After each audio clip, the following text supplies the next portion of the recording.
नमस्कार मित्रांनो, मी प्रशांत डोले.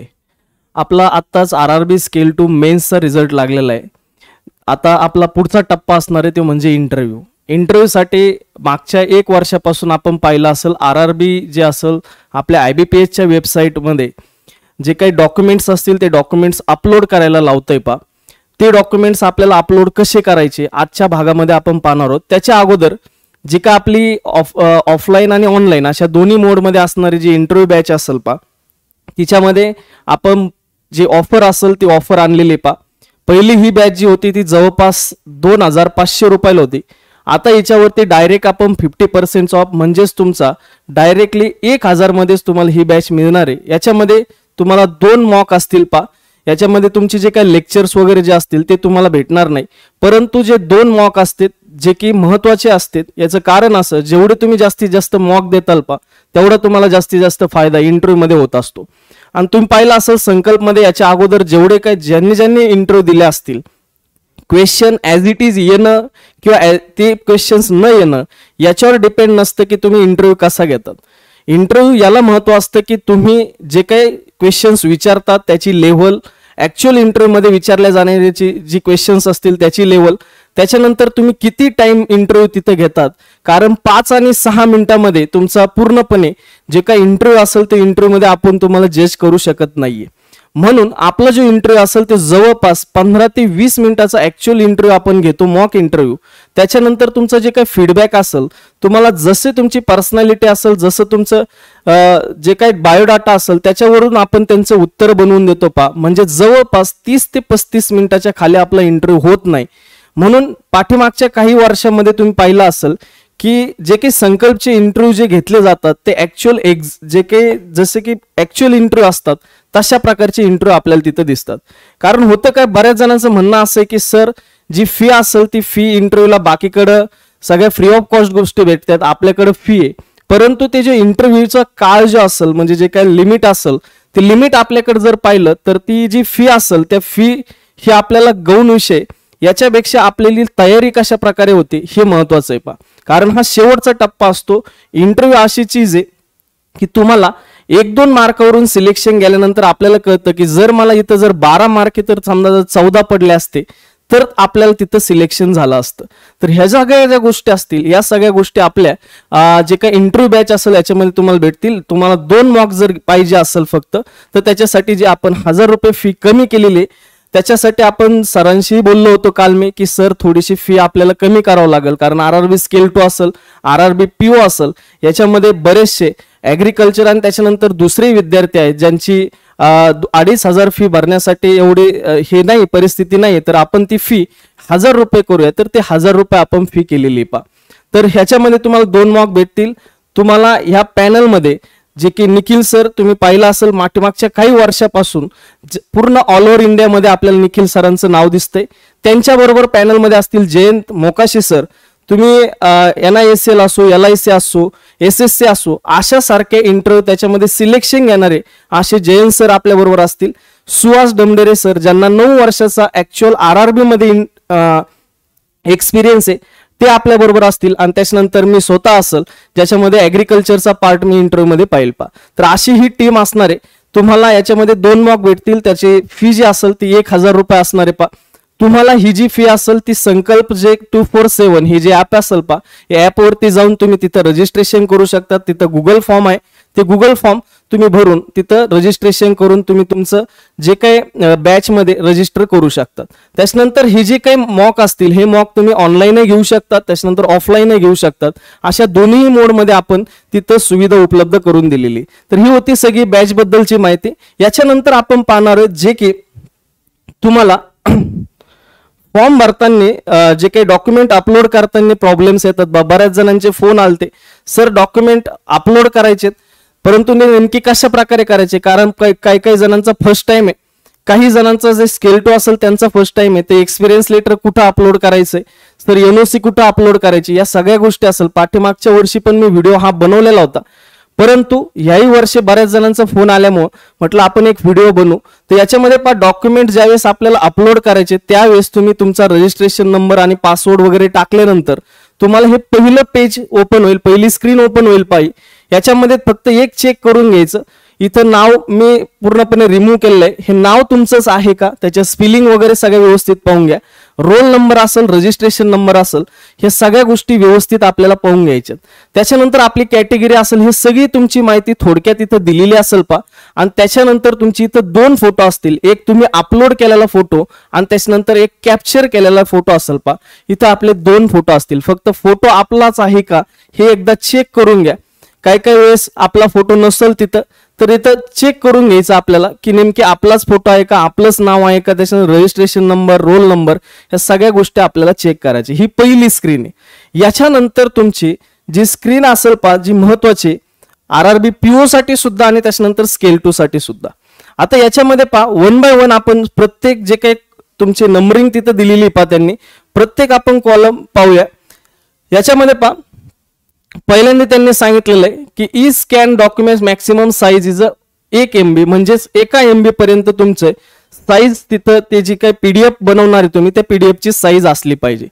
पहिलं तुम्हाला अपलोड करायचंय पा proof of a date of birth, birth certificate issue by the complete competent authorities or a SSC, त्याच्यानंतर standard X certificate with date of birth. म्हणजेच तुम्हाला इथं जे काय अपलोड करायचंय तुमचा जन्माचा दाखला आपण ज्याला म्हणतो पा, तर हा जन्माचा दाखला तुमची जन्मतारीख त्यांना कळण्यासाठी इथं 10चं सर्टिफिकेट जे असेल, सर्टिफिकेट म्हणतोय मार्कशीट नाही, 10चं सर्टिफिकेट तुम्हाला इथं अपलोड करायचंय. ज्यावेळेस तुम्ही फोटो घेताल त्याची PDF बनवायची, ती PDF ची साईज ही 1 MB च्या आतमध्ये असली पाहिजे. आणि त्याच्यानंतर तुम्ही इथं अपलोड करताल, चूज फाईल मध्ये जायचं. त्याच्यानंतर तिथं अपलोड केल्यानंतर इथं तुम्हाला प्रिव्ह्यू नावाचा एक ऑप्शन दिसेल पाहिजे. इथं प्रिव्ह्यू असं तुम्हाला एक ऑप्शन दिसेल. ह्या ऑप्शन वरती क्लिक केल्यानंतर ऍक्च्युअल आपण जे अपलोड केलंय ते नेमके आपण केलेलं अपलोड झालं की नाही झालं हे तुम्हाला प्रिव्ह्यू मध्ये दिसणार आहे पा. ज्यावेळेस तुम्ही अपलोड करताल त्याच्यानंतर पुढे एक ऑप्शन येईल प्रिव्ह्यू, तर ते तुम्ही पाहून घ्यायचं की आपलं अपलोड जे डॉक्युमेंट्स केलंय ते झालंय की नाही. त्याच्यानंतर पा दुसरं ते तुमचं मार्कशीट. आता बऱ्याच जणांचा असा प्रॉब्लेम आहे की सर आम्हाला टोटल 8 सेमिस्टर आहे आणि 8 सेमिस्टर पैकी सगळ्यांची मार्कशीट आहे. आपल्या BSc ऍग्रिकल्चरला सगळ्यांचं एकच ट्रान्सक्रिप्ट आहे पा. हे ट्रान्सक्रिप्ट तुम्ही इथं डायरेक्टली त्याची PDF बनवून अपलोड करू शकतात.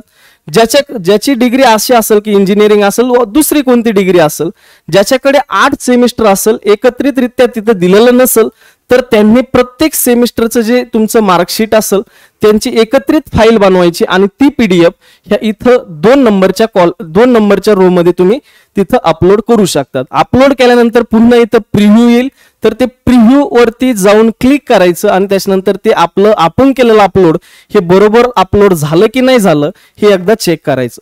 त्याच्यानंतर पा certificate in support of the candidates category sub category, जे काही तुमचं कॅटेगरीचं सर्टिफिकेट असेल, म्हणजे SC असेल, ST असेल, OBC असेल, ते कॅटेगरीचं जे काही तुमचं सर्टिफिकेट असेल ते सर्टिफिकेट तुम्हाला इथं काय करायचंय, अपलोड करून द्यायचंय.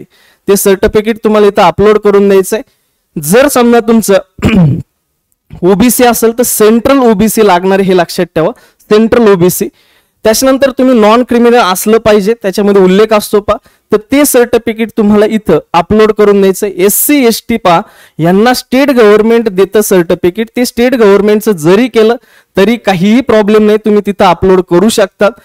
काही ठिकाणी तुम्ही पाहिलं असेल काही विद्यार्थ्यांना सेंट्रल SC STचं पण भेटलेलं आहे, तर तरी त्यांनी जर समजा तुमच्याकडे स्टेटचं असेल तर स्टेटचं केलं, SC आणि ST कॅटेगरीसाठी काहीही प्रॉब्लेम नाही तिथं, तर तुम्ही तिथं अपलोड करू शकता 3 नंबरच्या याच्यामध्ये कास्ट सर्टिफिकेट. त्याच्यानंतर photo identity proof, pan card असेल, पासपोर्ट असेल, तुमचं ड्रायव्हिंग लायसन असेल पा, वोटर कार्ड असेल, त्याच्यावरती फोटो असला पाहिजे. परंतु त्याच्यानंतर बँक पासबुक असेल, त्याच्यानंतर ID प्रूफ, जे काही गव्हर्नमेंट जे काही ऑथॉरिटीज असतील त्यांनी जे इश्यू केलेले असतील अशा मधले जे काही तुमचे ID प्रूफ असेल ते तुम्ही तिथं अपलोड करायचे. जसं की पॅन कार्ड, त्याच्यानंतर तुमचं पासपोर्ट, त्याच्यानंतर ड्रायव्हिंग लायसन वगैरे, वोटर ID वगैरे हे तुम्ही इथं 4 नंबरच्या कॉलम मध्ये काय करायचं, अपलोड करायचं रो मध्ये. त्याच्यानंतर पा if candidates already previously employ candidates in support of a post qualification work experience applicable to the post applied officer scale 1. जर समजा तुम्ही आता इथं स्केल 2 ला हा महत्वाचा रो आहे पा, 5 नंबरचा पॉइंट हा महत्वाचा कोणाला आहे तर तो स्केल 2 ला आहे पा. परंतु जर समजा तुम्ही ऑफिसर स्केल 1 ला अप्लाय केलेला असेल, ऑफिसर स्केल 1 ला अप्लाय केलेला असेल तर तुम्हाला इथं जर समजा तुम्ही तुमच्या फॉर्म मध्ये एक्सपिरियन्स मेन्शन केला असेल तर ते एक्सपिरियन्स सर्टिफिकेट तुम्हाला 5 नंबरच्या कॉलम मध्ये द्यायचे, 5 नंबरच्या कॉलम मध्ये द्यायचे. आणि जर समजा तुमच्याकडे हे स्केल 1 चे त्याच्यानंतर जर समजा तुमचं स्केल 2 असेल तरी सुद्धा तुम्ही एक्सपिरियन्स सर्टिफिकेट हे 5 नंबरच्या कॉलम मध्ये द्यायचे, 5 नंबरच्या कॉलम मध्ये. त्याच्यानंतर वर्क एक्सपिरियन्स सर्टिफिकेट 6 नंबरचा कॉलम काय सांगतोय, ह्या 2 कॉलम मध्ये स्केल 2 च्या मुलांचा प्रॉब्लेम आहे. 5 नंबर मध्ये तुम्ही सर्टिफिकेट अपलोड केलं, एक्सपिरियन्स सर्टिफिकेट अपलोड केले. 6 नंबर मध्ये तुम्ही experience certificate if applicable hard copy digital sign copy receive from the valid email ID as 27/6/2024, 27/6/2024 या डेटच्या पर्यंत तुमचं जे काही सर्टिफिकेट असेल एक्सपिरियन्स ते सर्टिफिकेट तुम्हाला इथं काय करायचंय, अपलोड करून द्यायचे. आता तुम्ही 5 नंबर मध्ये पण अपलोड केलंय, 6 नंबर मध्ये सुद्धा अपलोड केलंय. ज्याच्यावरती 6 नंबर मध्ये तुम्ही एक्सपिरियन्स सर्टिफिकेट अपलोड करा, त्याच्यामध्ये तुमचं डेट ऑफ जॉईनिंग मेन्शन असले पाहिजे, कन्फर्म सर्व्हिसेस ते सगळं मेन्शन असलं पाहिजे की तुम्ही बनवलं असेल पा सर्टिफिकेट, जे तुमच्याकडे सर्टिफिकेट दिलेलं असेल कंपनीने ते सर्टिफिकेट तुम्हाला इथं अपलोड करायचंय पा. आता तुम्ही म्हणता सर इथं रिलिव्हिंग वगैरे वगैरे या सगळ्या गोष्टी दिलेल्या आहेत.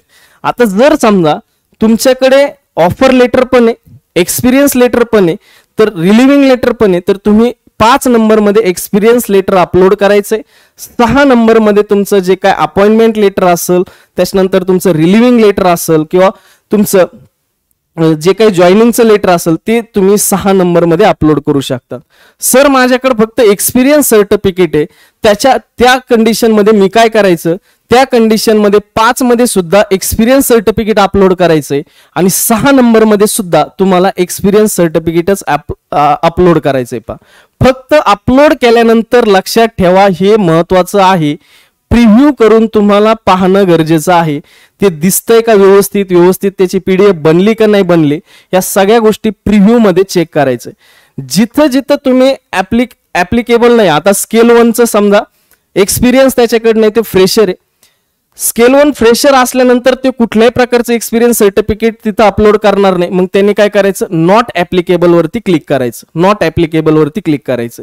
त्याच्यानंतर 7 नंबरला काय, original no objection certificate from the present employer in case candidate presently working in government or a government offices public sector undertaking. याच्यामध्ये तुम्हाला जे काही तुमचं जर समजा गव्हर्नमेंट मध्ये तुमचं एखादा ऑलरेडी जॉब सुरू आहे, तो सध्या पण कंटिन्यू सुरू आहे, पीयूसी सेक्टर आहे तर तुम्ही कंटिन्यू सध्या जॉब करताय, तर तुम्हाला एनओसी गरजेची आहे. ती एनओसी तुम्हाला इथं अपलोड करायची आहे. इथं ऍप्लिकेबल वरती क्लिक करायचं, त्याच्यानंतर फाईल चूज करायची आणि तिथं अपलोड करून द्यायचंय. जर समजा तुमचा जॉब तुम्ही रिझाईन दिलेला आहे, तुम्ही जॉब सोडलेला आहे, तर तुम्हाला इथं कुठल्याही प्रकारचं सर्टिफिकेट अपलोड करायचं नाहीये. एनओसी तिथं त्यांनाच अपलोड करायची ज्यांचा जॉब कंटिन्यू सुरू आहे, ज्यांचा जॉब कंटिन्यू सुरू आहे. आता काही जण असं म्हणतात सर आम्ही प्रायव्हेट मध्ये आमचा जॉब तर सुरू आहे, मग आम्हाला कंपल्सरी आहे का एनओसी? शक्यतो माझ्या मतानुसार शक्यतो कंपल्सरी नाहीये जे की प्रायव्हेट जॉब करतात त्याला, परंतु तुम्ही एनओसी बरोबर ठेवा. तुमच्या कंपनीला सांगा मला एनओसी सुद्धा पाहिजे. जर एनओसी घेतली तर ती इथं अपलोड करून द्यायची पा. जर समजा गव्हर्नमेंट आणि पीयूसी सेक्टर असेल किंवा स्टेट गव्हर्नमेंट असेल तर कंपल्सरी चालू जॉब ज्याचा असेल त्याला एनओसी लागणारच आहे.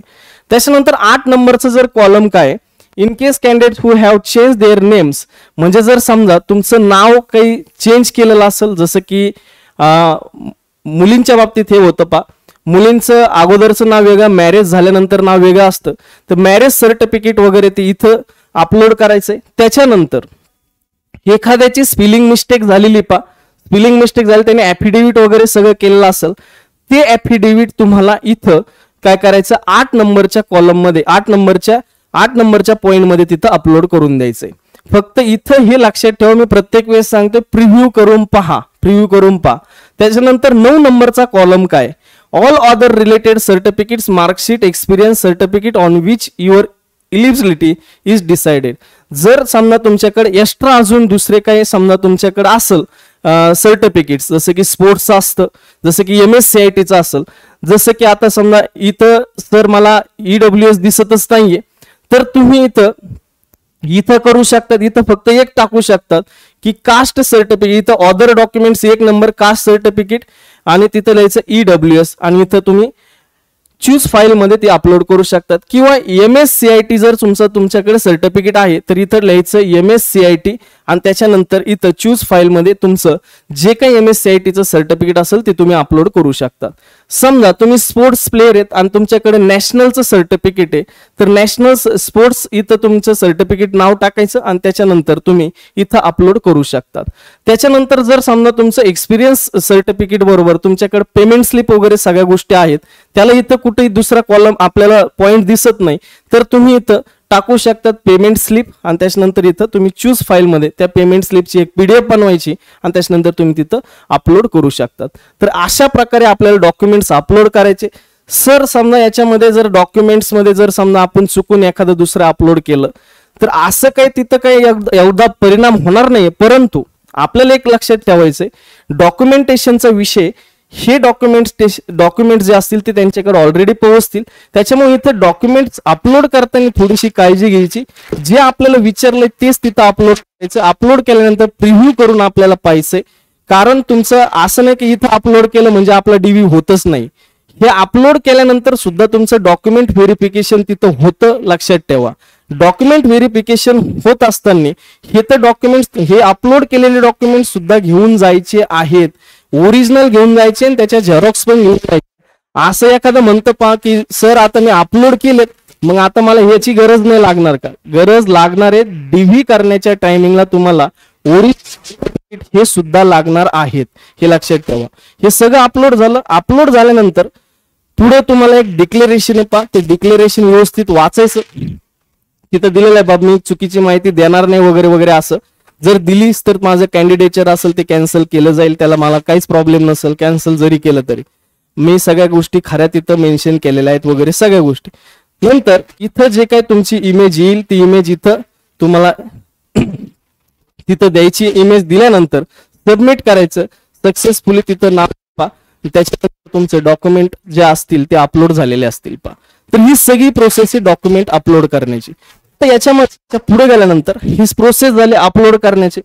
ज्यावेळेस तुमचा ऍक्च्युअल DV असेल, ऍक्च्युअल जे काही तुमचा 12ला असेल, 13ला असेल, स्केल 2 वाल्यांचा 18ला आहे पहा, जे काही तुमचं ज्या डेटला तुमचा इंटरव्ह्यू असेल त्या टायमिंगला कोणते कोणते डॉक्युमेंट्स आपल्या बरोबर असले पाहिजेत त्याची सुद्धा त्यांनी एक लिस्ट दिलेली. ती लिस्ट पाहून आपले आत्ताच ज्याचे ज्याचे नसतील काढलेले त्यांनी घरी जाऊन हे डॉक्युमेंट्स काढणं गरजेचं आहे. उद्या आता AFO चा पेपर आहे, मुलं सेंटरवर जातील, परंतु राहिलेल्या दिवसामध्ये आपल्याला घरी जाऊन जर एखादं डॉक्युमेंट नसेल तर आपल्याला तिथं डॉक्युमेंट्स लागणार आहे. तेवढे डॉक्युमेंट्स आपल्याकडे पाहिजेत.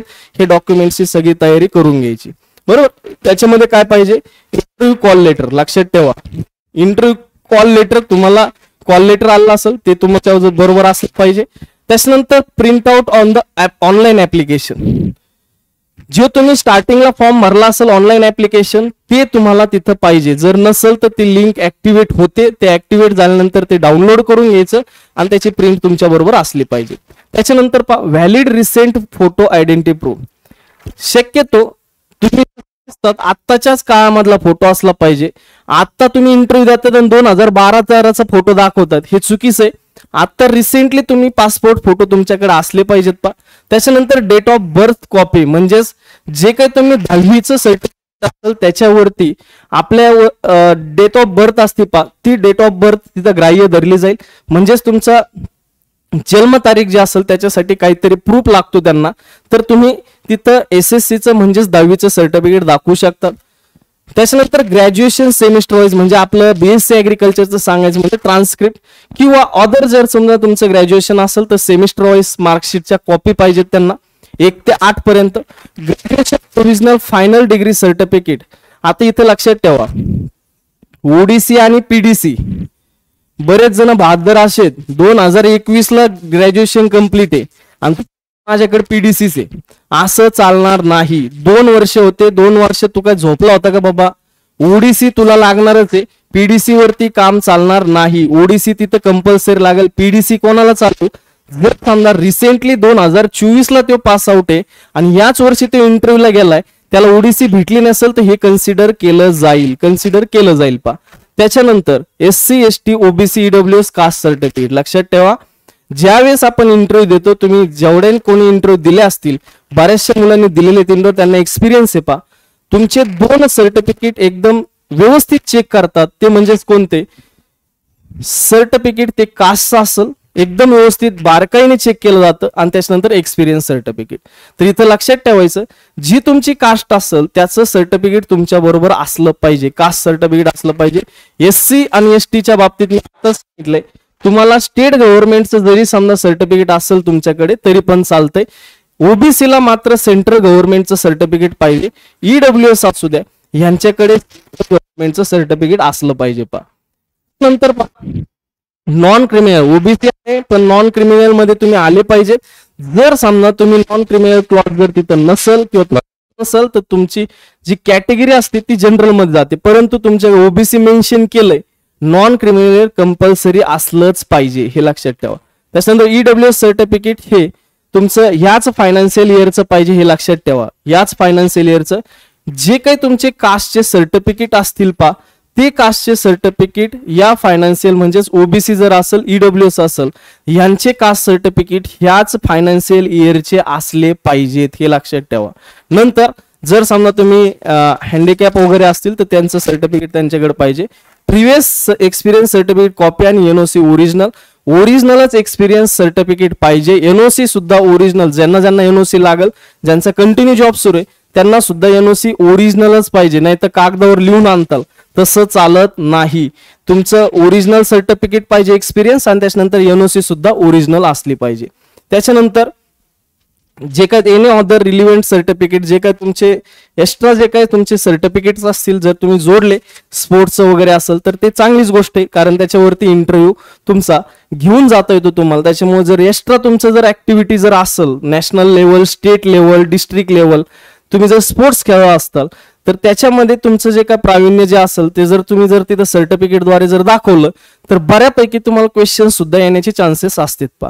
तर हे ओरिजिनल ज्यावेळेस तुमचा इंटरव्ह्यू असेल त्या टायमिंगला डीव्ही करण्यासाठी हे तुमच्याकडे असलंच पाहिजे कंपल्सरी. हे तुमचे 9 जे काही पॉइंट्स असतील दिलेले, 10वा पॉइंट असा आहे की ते कंपल्सरी नसेल. जर समजा तुमच्याकडे असेलच तर तिथं लागणार आहे.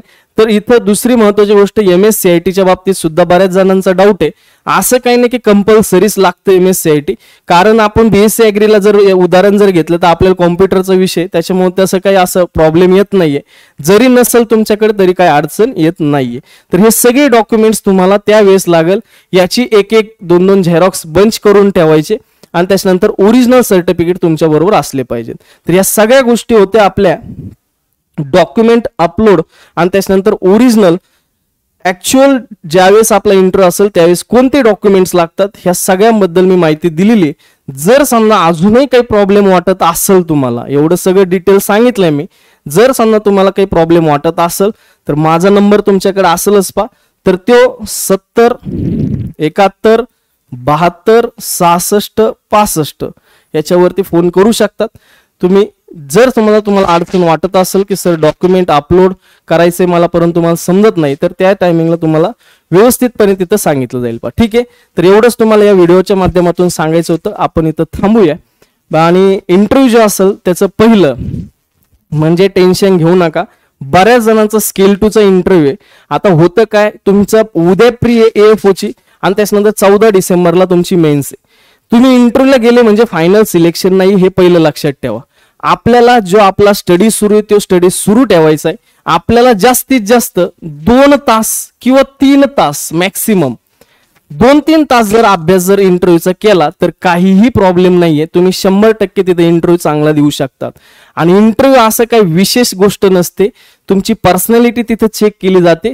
तुमचं किती चौफेर नॉलेज आहे ते चेक केलं तर बाकी असं विशेष काहीच नसते. विनाकारण त्याला घाबरायचं नाही, कारण तुम्ही इंटरव्ह्यूला जातात म्हणजे असं काही विशेष काहीच नाही त्याच्यामध्ये. प्रत्येक जणांना असं वाटत असतं की इंटरव्ह्यू गेलो म्हणजे फायनल सिलेक्शन आहे. फायनल सिलेक्शन नाही, हे लक्षात ठेवा. त्याच्यामुळे आपला जो स्टडी सुरू आहे, भले तुम्ही IBPS PO करत असाल किंवा SO करत असाल, त्यांचे जे काही पेपर पुढे दिसतात आपल्याला त्यांची तयारी सुरू ठेवा आणि दिवसभरातले 2-3 तास तुम्हाला जे काही इंटरव्ह्यूचा वेळ असेल तो तुम्हाला द्यायचा आहे. जास्त वेळ आपल्याला द्यायचा नाहीये. ठीक आहे, तर आपण इथं थांबूया. डॉक्युमेंटेशन कळलं असेल तुम्हाला, जर अडचण असेल तर ह्या नंबरवरती तुम्ही मला कॉल करू शकता. ठीक आहे, तर आपण थांबूया इथं. धन्यवाद, थँक्यू.